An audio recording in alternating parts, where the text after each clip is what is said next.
구약성경 맨 마지막 부분에 있습니다.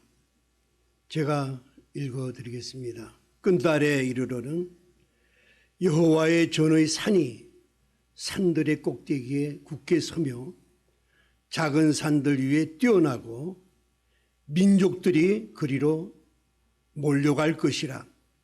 곧 많은 이방 사람들이 가며 이르기를 오라 우리가 여호와의 산에 올라가서 야곱의 하나님의 전에 이르자. 그가 그의 도를 가지고 우리에게 가르치실 것이라. 우리가 그의 길로 행하리라 하리니 이는 율법이 시온에서부터 나올 것이요 여호와의 말씀이 예루살렘에서부터 나올 것임이라. 그가 많은 민족들 사이의 일을 심판하시며 먼 곳 강한 이방 사람을 판결하시리니 무리가 그 칼을 쳐서 보습을 만들고 창을 쳐서 낫을 만들 것이며 이 나라와 저 나라가 다시는 칼을 들고 서로 치지 아니하며 다시는 전쟁을 연습하지 아니하고 각 사람이 자기 포도나무 아래와 자기 무화과나무 아래에 앉을 것이라.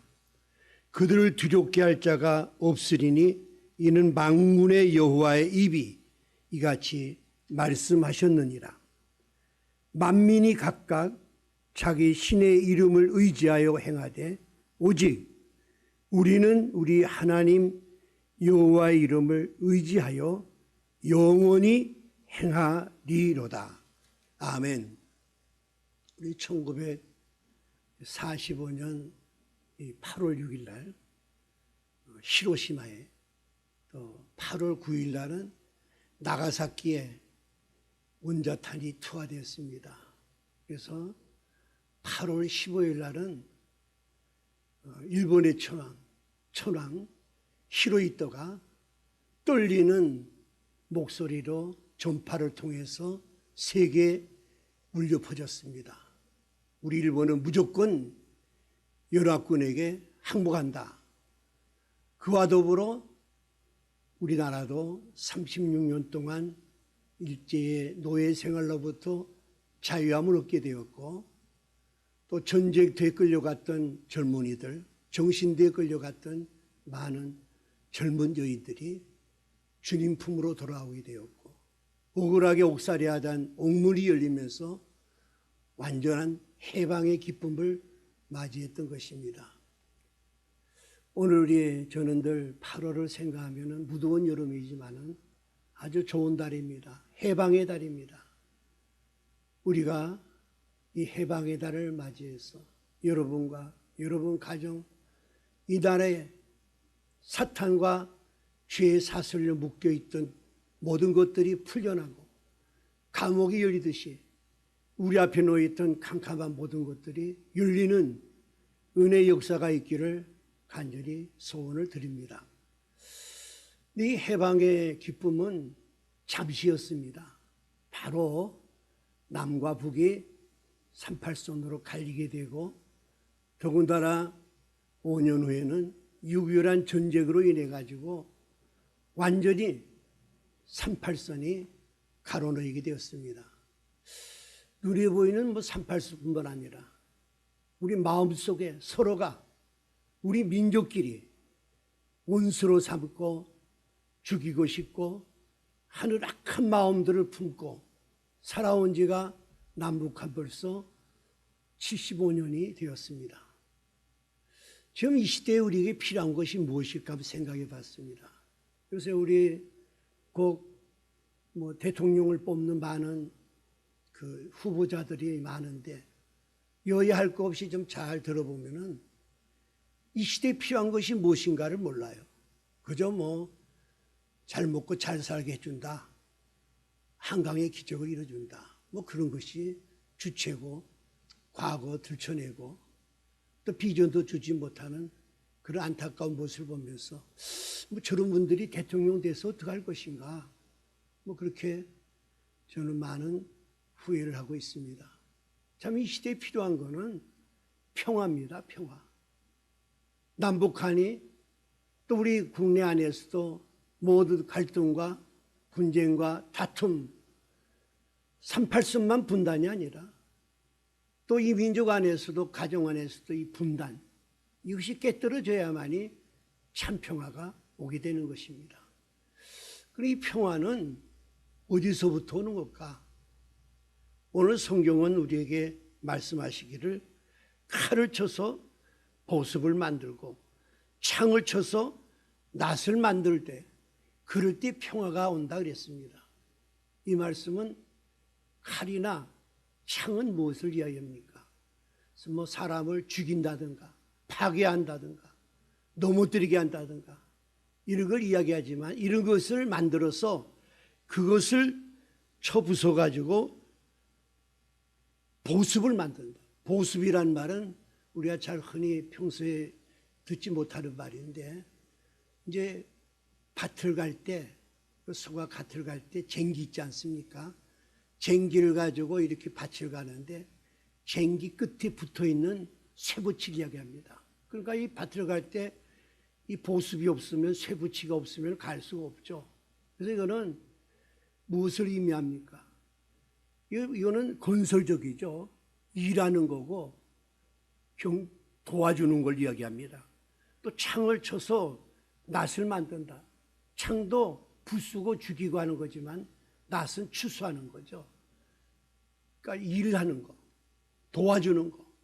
그래서 우리가 이 창과 칼을 다 없애버리고 이와 같이 보습과 낫을 통해서 참 평화가 이루어진다 하는 것이 오늘 미가서 선자가 우리에게 향하신 외침입니다. 오늘 제목도 칼을 보습으로 이 땅의 평화를 그랬습니다.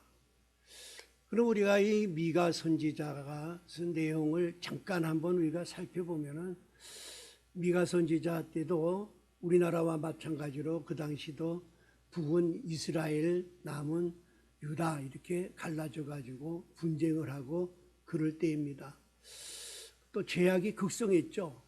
그래서 이 미가 선지자가 그때 그 이스라엘 또 남유다를 향해서 죄를 지적하면서 경고하면서 너희들이 돌아와야 된다. 회개하고 돌아오면은 하나님이 회복시켜 주시면은 그렇지 않으면은 이방 나라 아수로 그것도 바벨론 이런 나라가 너희를 쳐서 너희가 포로가 될 것이다. 이렇게 강력하게 메시지를 외치면서 오늘 성경 전체가 돌아오라는 거 아닙니까? 조금 전에 찬양했듯이 어서 돌아와라. 돌아오면 해결된다는 거죠. 그러면서 우리 오늘 미가서 4장을 봤는데 뭐 앞에 부분을 잘 보면은 그 어떤 죄를 범했는가를 이야기합니다. 이스라엘이 왜 이렇게 포로로 끌려가는 근본적인 죄는, 가장 큰 죄는 하나님 앞에 우상 숭배였죠. 하나님 말씀이 벗어나게 되면 신앙이 타락하게 되고 결국 우상 숭배를 합니다. 이 가장 큰 죄죠. 그 다음에 하나님 앞에 우상 숭배하다 보면 항상 우리 십자가를 바라보면서 수직관계에 형제를 사랑해야 되는데 형제를 사랑하지 않았습니다.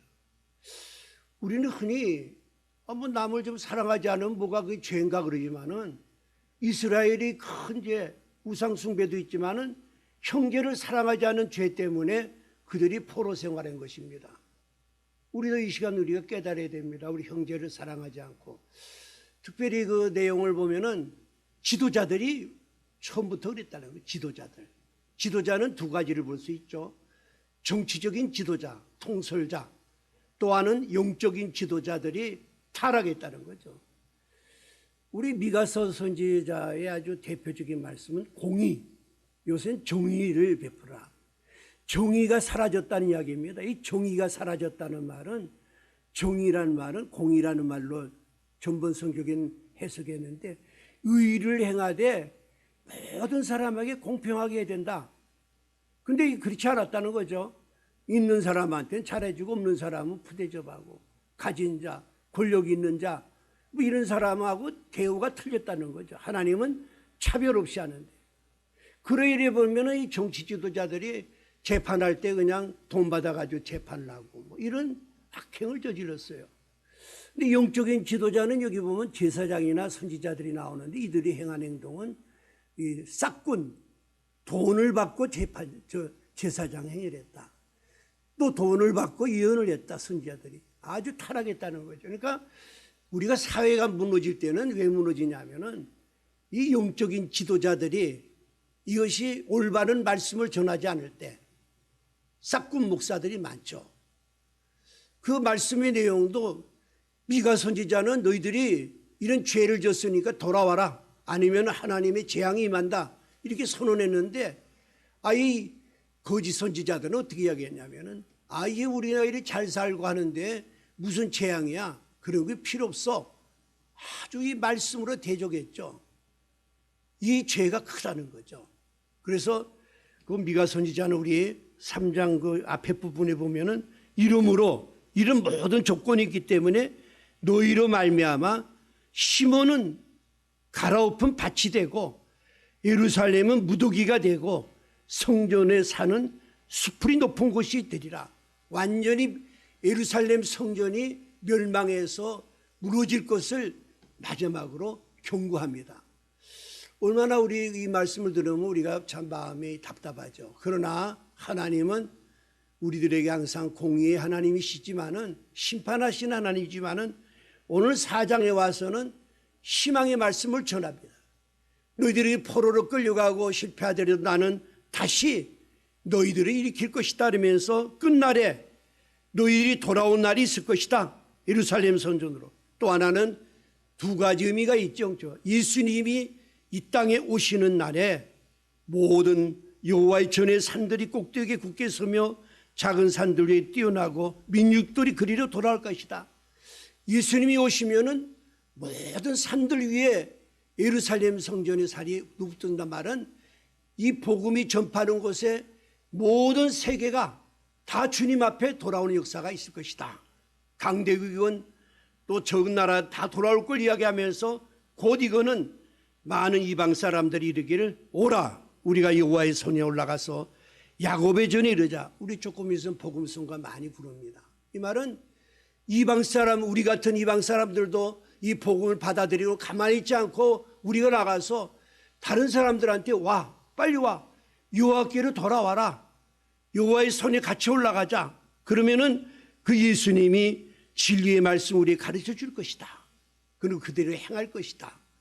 율법이 바로 시온에서부터 나오고 여호와의 말씀이 예루살렘에서부터 나올 것이다.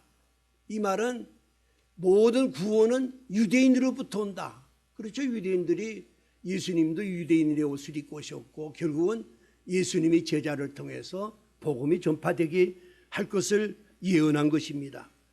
그가 많은 민족 사이에 이를 심판하시며 먼 그 강한 이방 사람을 판결하시니 무리가 그 칼을 쳐서 보습을 만들고 창을 쳐서 낫을 만들 것이며 이 나라와 저 나라가 다시는 칼을 들고 서로 치지 아니하리. 아미하며 다시는 전쟁을 일으키지 아니하리라.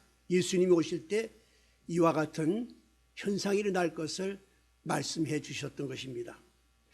오늘 이 말씀을 통해서 우리가 먼저 몇 가지 생각할 것은 참 우리 민족에게 가장 필요한 게 뭡니까? 조금 전에 말씀드렸지만 평화입니다.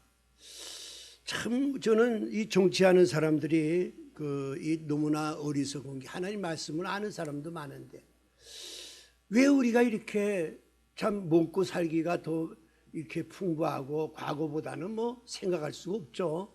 그럴 때도 우리 자녀들을 많이 낳았어요. 굶을 때도. 근데 요새 우리가 이렇게 잘 사는데도 왜 안 낳느냐? 뭐 사람들은 뭐 육아비 주고 뭐 뭘 주면 된다고 하지만 그거도 되는 게 아닙니다. 마음이 평화가 없죠. 불안하죠. 자식들이 어떻게 될 것이 없죠. 지금보다도 못할 것 같죠. 그러니까 자식들을 안 낳는 거예요. 그 제일 필요한 거는 평화라는 거죠. 이 평화를 주기 위한 지도자가 나와야 됩니다. 나와가지고 이 민족을 그렇게 끌고 가면은 아마 수많은 백성들이 그리로 갈 겁니다. 저는 그런 지도자가 나오기를 기도하고 있습니다. 근데 사실상 어땠습니까? 우리가 이 지금까지 보면은 칼을 들고 평화를 가지려고 그랬어요. 칼을 들고. 이 말이 뭡니까? 우리 남북 갖다 한번 보시기 바랍니다. 남북한이 갈라놓은 게 누굽니까? 우리 백성들은 뭐 공산주의가 뭔지 알지도 못해요. 자기들이 정권 가지려고 그냥 북한에는 저는 용원육이 다 무너졌어요. 용원육이. 용이 뭡니까? 그냥 공산주의가 아닙니다. 거기는 김일성 주체 사상이라는 것은 김일성이 내가 하나님이라는 거죠. 거기 미국에 보면 저기 북한에 보면은 시편 같은데 여호와는 나의 목자신 내게 부자요. 여호와 대신에 김일성이가 나의 목자시니. 어린 유치원 애들도 앞에서 이나면 김일성이가 신이라고 감사하고 인사하는 사람들입니다. 그런 아주 이거는 세상에서 없는 우상숭배도 자기가 신이라는 아주 무서운 우리 북한을 바라보게 됩니다. 혼이 뭡니까? 정신은 공산주의로 완전히 무장됐죠. 이 공산주의는 한마디로 해서 유물론 사상입니다. 인간에게는 영혼이 없다. 물질 육체밖에 없다 이럽니다. 그 사람들은요, 전번에 우리 이 1993년도 5년도 때 300만 500만이 굶어 죽어도요, 김물성이는 깜짝 안 합니다.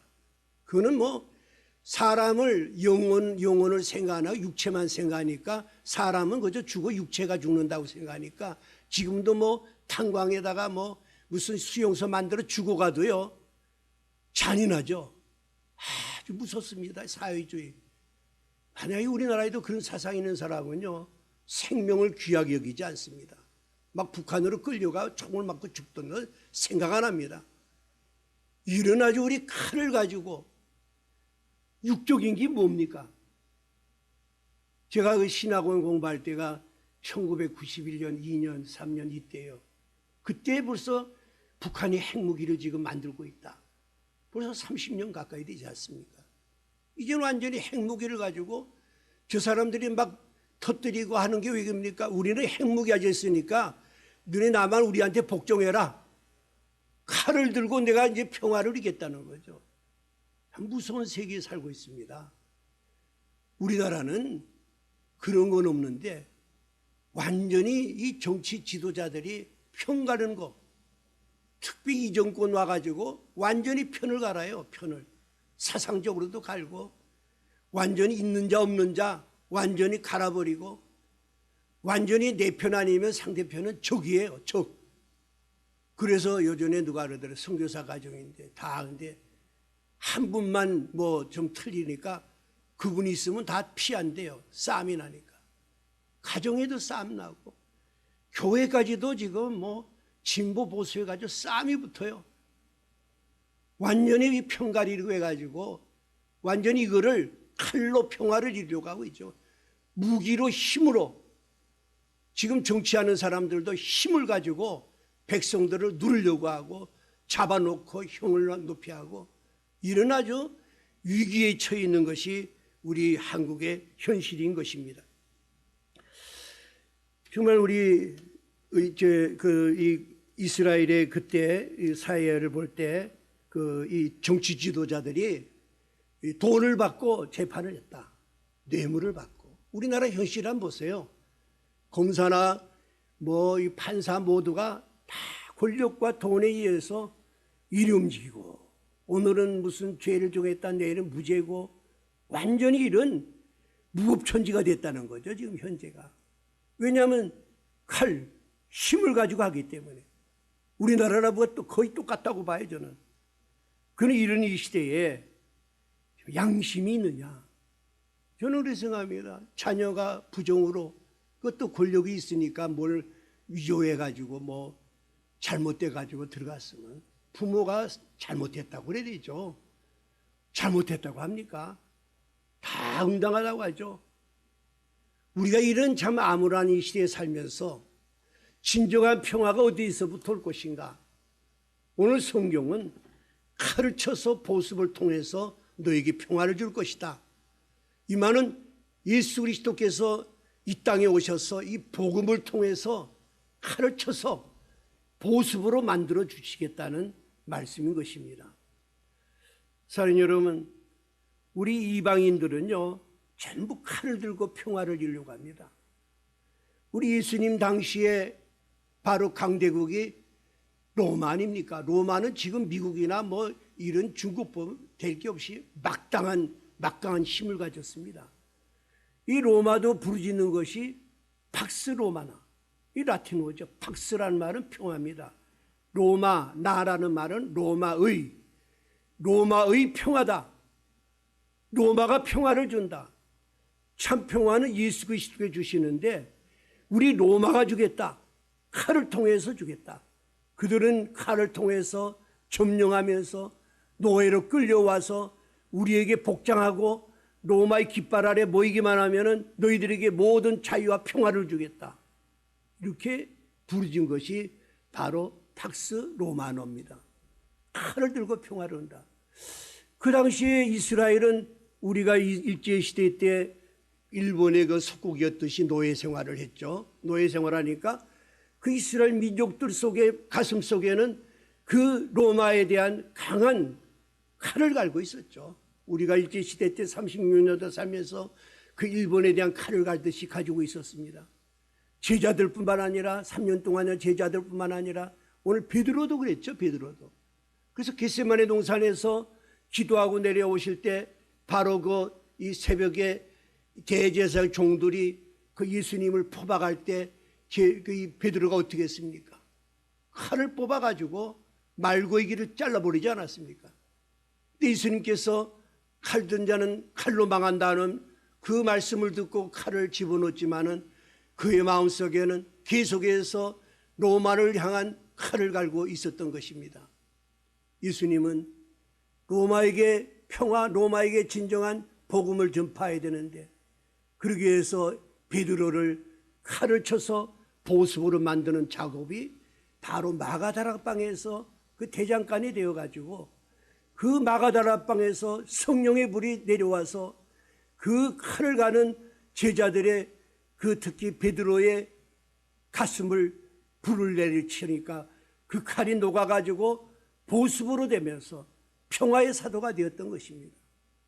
성령의 불을 받고 베드로는 그때부터 바로 그는 로마의 칼을 부수는 바로 팍스 로마나를 부시는 그 평화를 준다는 그를 깨뜨리고 예수 그리스도의 평화를 주기 위해서 그는 로마로 들어가서 한 것이 뭡니까? 바로 형장의 칼로마저 순교하는 것을 통해서 로마는 결국 무너졌던 것입니다. 우리 사도 바울도 보시기 바랍니다. 사도 바울도 독종이에요.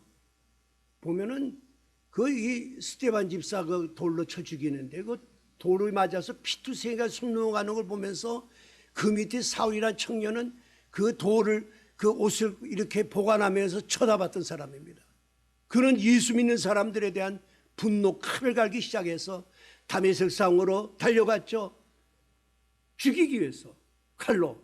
그러나 하늘의 성령의 능력을 받고 거꾸러지고 그 가슴에 있는 칼은 바로 녹아서 보습으로 바뀌게 되었던 것입니다.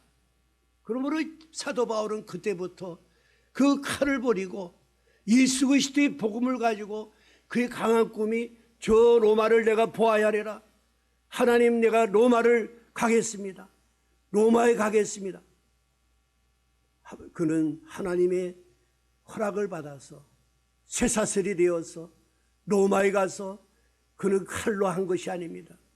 전번에도 설교했지만은 시위대들에서 많은 시위대들, 귀족들을 향해서 그는 무언으로 복음을 전파해서 베드로나 이 사도 바울을 통해서 결국은 AD 313년에 로마는 기독교회를 공인하게 되었고 AD 325년에 로마가 기독교 국가로 변화된 것은 칼로 된 것이 아니라 예수 그리스도의 복음을 통해서 배우지 못한 이 제자들을 통해서 세계는 무너지기 시작하면서 이 제자들이 결국은 각국 세계 곳곳으로 다니면서 성령의 불을 받고 칼을 가지고 평화를 주장하는 모든 나라를 점령하게 되었던 것입니다. 그것이 대표적으로 잉글랜드, 저머니 뭡니까? 게르만 민족이죠. 독일은 그 미개한 민족이라는 거, 야만인. 잉글랜드 뭐 바이킹족들 아닙니까? 스웨덴, 덴마크, 노르웨이, 그거 다 바이킹 족들이죠. 뭡니까? 칼을 가지고 숨어 있다가 배가 지나가면은 타가지고 칼로 찌르고 죽이고 물품을 빼앗아 살던 민족입니다. 복음이 들어갈 때 그들은 칼을 버렸습니다. 보습으로 바꿨습니다. 세계에서 잘 사는 나라가 전부가 노르웨이, 스웨덴, 영국, 그렇지 않습니까? 영국은 해가 지지 않은 나라가 되었습니다. 리빙스톤이라는 탐험가 목사를 통해서 아프리카를 점령해 복음으로 들어가고 전 세계에 들어갈 때 하나님이 영국을 해가 지지 않은 나라로 세워줬던 것입니다. 그러나 그들이 어느 정도 가서 또다시 박스 잉글랜드가 됐죠. 영국, 중국 같은 데 아편 전쟁을 일으키고 그러면서 무너지기 시작했죠. 한때는 런던 성서공회가 세계의 성경의 80%를 발행하는 기독교 국가, 복음의 국가였지만은 그들이 타락하고 다시 칼을 들 때 그들은 지금은 뭐 영국이 크다고 하지만은 조그만 손나라예요. 그 아일랜드가 또 나오고 나면요 전제 없는 나라로 타락하는 것입니다. 그 바톤이 어디 갔습니까? 미국으로 갔습니다. 청교도를 통해서 미국에 가서 저는 어렸을 때 미국 가면은 너무나 고마운 나라예요. 밀가루, 뭐 그의 설탕, 모든 쌀, 우리가 먹을 거 모든 거는 미국에서 지금 미국 마크가 붙어 있고 원조 마크 있죠. 그걸 우리 민족이 먹고 살았습니다. 다 그때 굶어 죽을 때 안 그러면 다 굶어 죽었어요. 이 세계 곳곳에 아프리카 어디고 미국은 전부가 정말 복음을 가지고 또 이 보습으로 우리나라도 미개한 민족이었지만은 미국이더라 먹을 것만 줬습니까? 교회를 세웠습니다. 학교를 세웠습니다. 병원, 세브란스 병원, 뭐 시문 전부 이 학교를 세우고 문맹 퇴치. 그때 우리나라 문맹률이 8, 90%였어요. 우리가 이 성경을 통해서 우리 아낙네들이 전부 성경의 글을 배우고 이 민족이 개화된 그 모든 것은 미국이 칼을 버리고 보습으로 만드는 그런 많은 일을 했기 때문에 이 나라가 변화됐던 것입니다. 저는 이상해요. 미국이 그 훌륭한 나라인데 왜 양키고음하고 미국 사람을 자꾸 욕을 하는지 몰라요. 은인의 나라. 지금 자꾸 중국 좋아하는데 중국은 우리를 6.25 때 들어와서 수많은 사람을 죽이고 지금도 자기 종이 되라고 하죠. 팍스 차이나죠. 팍스 차이나. 중국 밑에 와라. 세계 아프리카 이런 데 가가지고 우리 밑에만 오면 너희들에게 먹을 것도 준다. 그러니까 미국도 지금요. 저는 트럼프를 좋아하네요. 아메리카 퍼스트 하면서 이제 우리 편을 만들어가지고 세계를 점령해 들어가려고 하래요. 저는 모든 역사를 볼 때 이런 나라들은 영국이고 바벨론이고 모든 나라는 다 무너졌습니다. 하나님은 우리 한국을 생각하고 있지 않는가? 많은 영적인 지도자들도 그렇게 이야기합니다. 세계 3대 투자가 중에 짐 로버스가 그런 이야기했죠. 로저스가. 앞으로 2040년에는 미국에 이어서 우리 코리아가 세계 2위 국가가 될 것이고 일본은 한국의 노예가 될 것이다 그랬어요. 그 사람 실질적으로 일본을 가지고 있는 부동산, 주식 다 팔았죠. 더 나가서 우리가 그 세계 많은 신학자라든가 경제학자 많은 분들이 지금 특별하게 진 로저스도 그러냐, 골드만삭스 세계 투자은행 아닙니까? 유대인이 세운 가장 신뢰할 만한데 보통 연구하는 게 아니죠. 여기서 이야기해서 2040년에는 한국이 G2 국가가 될 것이다. 여러분 이렇게 얘기하면 그 뭐 잘못됐다 그러지만 그렇지 않습니다. 생각해 보시기 바랍니다. 우리 1950년도, 53년도 전쟁 났을 때 우리나라가 완전 폐허가 됐죠. 그때 우리가 지금 세계 12국가입니다. 경제. 그런 이야기 했으면 저 사람 돌았다고 그럴 거예요. G7 국가입니다. 인구 5천만에 국민소득 3만 불을 가진 나라는 세계 7개 국가밖에 없는데 그중에 우리나라가 들어간 거죠. 그럼 앞으로 지금 짐 로저스나 이런 골드만삭스가 앞으로 20년 후에 저 코리아가 세계 2위 국가 된다고 할 때 이게 또 신뢰성이 있죠. 왜냐하면 우리가 G7인데 지금 북한하고 통일만 되면은 북한의 수많은 지하자원과 우리나라의 많은 첨단적인 기술, 엄청납니다. 반도체를 비롯해서 자동차 모든 기술과 또 문화의 노래 이런 음악 같은 것도 천재적이죠. 이게 벌써 세계를 지배하고 있어요. 이런 것들을 생각할 때 우리나라는 소망이 있는 나라입니다. 오늘 미가서서 4장 1절 3절 같은 그런 절망적인 말만 주시는 것이 아니라 정말로 희망의 메시지. 이 민족을 들어서 하나님은 왜 경제적인 부흥을 준지 압니까? 영국이나 선교하라고 줬어요. 우리가 왜 통일이 필요합니까? 통일해서 세계를 위해서 나가서 이 복음을 전파하라고 우리가 통일을 주신 것입니다. 통일은 반드시 이루어집니다. 우리의 미래의 소망을 가져야 됩니다. 이런 지도자가 나와야 됩니다. 이끌고 가야 됩니다. 우리나라가 세계를 지배하는 국가가 됩니다. 사랑하는 여러분, 우리가 그러기 위해서 할 일이 있습니다. 우리 민족의 가슴을 갈아야 돼요. 이 민족이 한바르 민족이에요. 분노와 화병과 이걸 칼 갈고 있는 나라가 바로 이 민족입니다. 그래서 우리는 먼저 회개를 해야 됩니다. 우리 이스라엘이 정의가 없어졌다고 그랬어요. 이 민족은 완전히 정의가 없어요. 거기 보면요, 어느 정도로 자기끼리 먹고 살면 좋은데 가난한 사람들 3장 2절에 보면 내 백성의 가죽을 벗기고 그 뼈에서 살을 뜯어 먹었다. 참 있는 사람들이 그만큼 먹으면 되는데 백성들이 가죽을 벗겨가지고 살을 뜯어먹, 뼈에서 살을 뜯어먹었다. 저는 이걸 보면서 우리나라도 그래요. 우리나라요, 제가 강히 말씀하지만은 우리 재벌들이요, 과거에는 잘못들이 많았지만은 지금은 잘못 안 합니다. 그게 세계적인 기업인데 삼성이 이재용 그런 분이 아니면 문을 닫으니까 대우도 하루아침 문 닫았잖아요. 양념 하는 그 국제도 하루아침 문 닫았잖아요. 권력의 힘을 가지고. 그러니까 할 수 없이 거기 따르다 보니까 법망에 걸려도 가고 또 이익을 보고 들어가는데 어떻게 보면은 이 정치 지도자들이 하인에게 나같아. 막 뜯어먹어, 그죠? 재벌들이고 이 가난한 사람까지 뜯어먹어요. 뭐 부동산 이런 거 해가지고 다 뜯어먹고. 참 이거는 우리가 회개해야 됩니다. 누구부터 해야 되게 됩니까? 정치 지도자들, 우리 영적인 지도자들, 우리 목사부터 회개해야 됩니다. 그때는 싹을 받고 제사장이 역할을 했다고 그랬어요.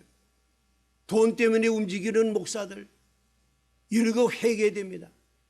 그 다음에 여러분이 듣는 말씀에 귀가 열려야 됩니다. 지금 이 시대도 미가 선지자 같은 말씀을 전하면 싫어합니다. 어떤 목사님이 그랬다고 그러죠. 부목사한테 강단에 올라가 부담 있는 말 하지 마라. 꼭 좋은 말만 하고 희망적인 말만 하라. 그저 잘 먹고 잘 살고 이런 말만 해라. 그건 복음이 아닙니다. 그건 다른 종교도 있습니다. 우리가 이 성경에 말하는 것은 죄를 지적해야 됩니다. 죄를 지적 안 하니까 이 정치가들이 잘못을 몰라요. 엄청난 죄를 지고도 형무소 들어가면서 거기서 노래 부르고 뭐 박수 쳐주고 이러고 들어가요. 참 이거는 양심이 마비된 게 뭐냐? 그들이 잘못이 아닙니다. 우리 지도자, 영적인 지도자들이 말씀을 정확히 전해야 되는 것입니다. 죄를 지적해야 되는 것입니다. 더 그 뭡니까? 우리는 밑에 사람을 이야기하면 안 됩니다. 교회가, 영적인 지도자들, 그 다음에 늘 이야기하는 게 우리나라는 잘 됩니다. 이렇게 잘 사는데 비내면 예배 드리면 어떻습니까? 지금 큰 위기가 뭡니까? 이 민족을 살릴 길이 이 재앙이 어디서 왔는가를 올바르게 전해야 되고 우리가 이게 회개하고 돌아올 때 재앙이 묻는 거지 백신 잡고 많이 맞는다고 되는 게 절대 아닙니다. 하늘만큼 하나님은 강둑에 물을 차며 점점 뚝을 올리듯이 계속해서 더할 겁니다. 그 교회가 모이도록 해줘야 돼. 정치 지도자들은 교회 다른 데는 몰라도 문을 꽉꽉 닫아버리고 폐쇄시키고 이거 사탄의 역사입니다. 우리 이럴 때일수록 교회 나와서 기도하고 회개할 때 하나님께서 회복시켜 주실 줄로 믿습니다. 두 번째, 우리 민족의 심령을 기경하는 게 무엇입니까? 용서와 화해입니다. 용서는 놀라운 능력이 있습니다. 용서해야 됩니다. 우리 마음속에 이렇습니다. 지금 정권을 싫어하는 사람 빨리 누가 대통령이 돼서 저놈들을 다 잡아넣어서 감옥소로 집어넣어야 된다고 하는 그것이 우리 심정입니다. 서로가 그렇게 생각합니다. 그것은 하나님의 뜻이 아닙니다. 용서해야 됩니다. 한많은 민족입니다.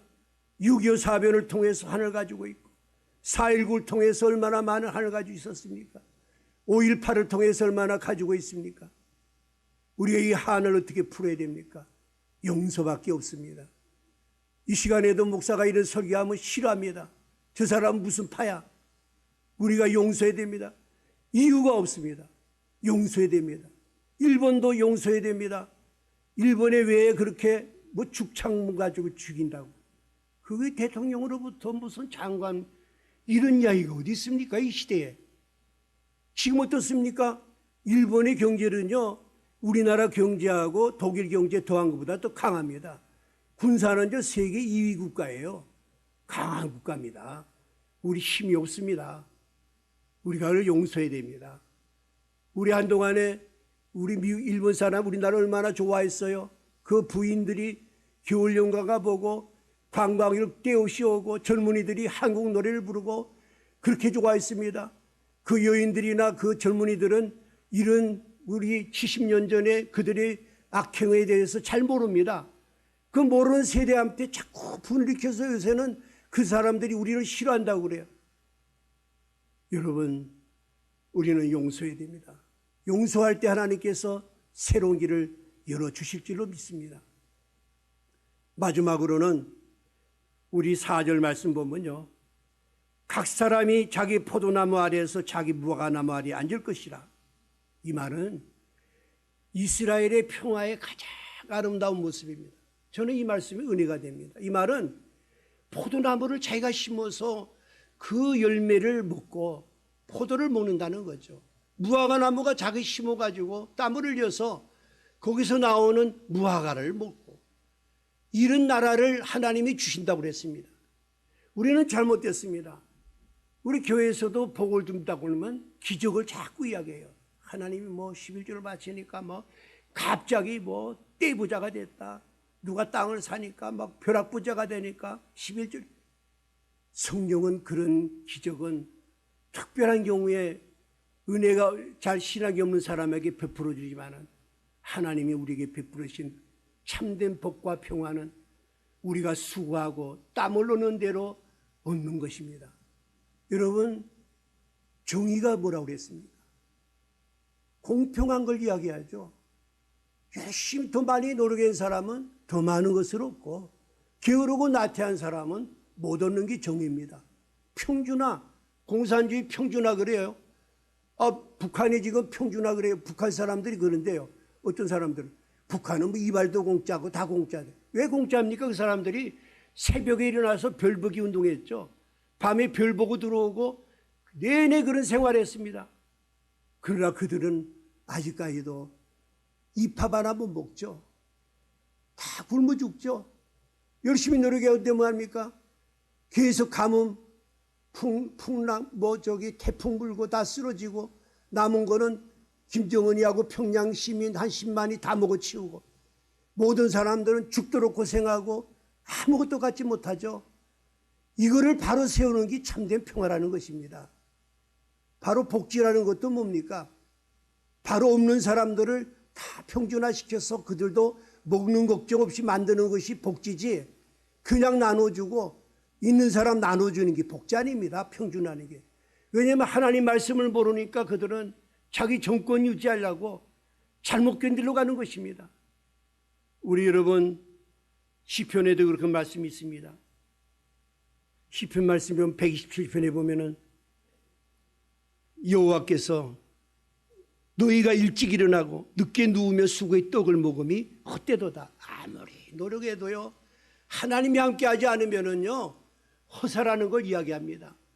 내가 수고한 대로 내가 128년 이전에는 내 손이 수고한 대로 먹을 것이라. 내가 복되고 형통하리로다. 왜 우리 민족이 갈등을 가지고 지금 불안합니까? 먹을 게 없어 그런 게 아닙니다. 나는 열심히 노력했는데 집 하나 사지 못하고 자기들끼리 그 정치가들이 장난치는 거예요. 다 국회의원들이랑 자기 것 차지하려고 전부 챙겨놓고 서민들만 그냥 그 믿다가 전부 이렇게 된 거예요. 그러니까 살맛이 없는 거죠. 아, 이거 내 노력하면 뭐 하느냐? 그러나 우리 사랑하는 여러분, 우린 그런 사회를 만들어야 되지만 우리가 수고한 대로 우리가 먹을 거 주고 입을 거 주신 하나님께 감사하면서 자족하는 마음으로 감사할 때 마음의 평강이 있습니다. 하나님은 공의로우신 하나님입니다. 언젠가는 이것을 공평하게 이룰 때가 있습니다. 그때는 지금 눈물이 있는 자가 웃을 날이 오고 그때 지금 웃고 벼락부자들이 웃던 사람들이 또 한숨 쉴 날이 반드시 오는 것입니다. 우리는 하나님의 공의를 바라보시기 바랍니다. 말씀을 맺겠습니다.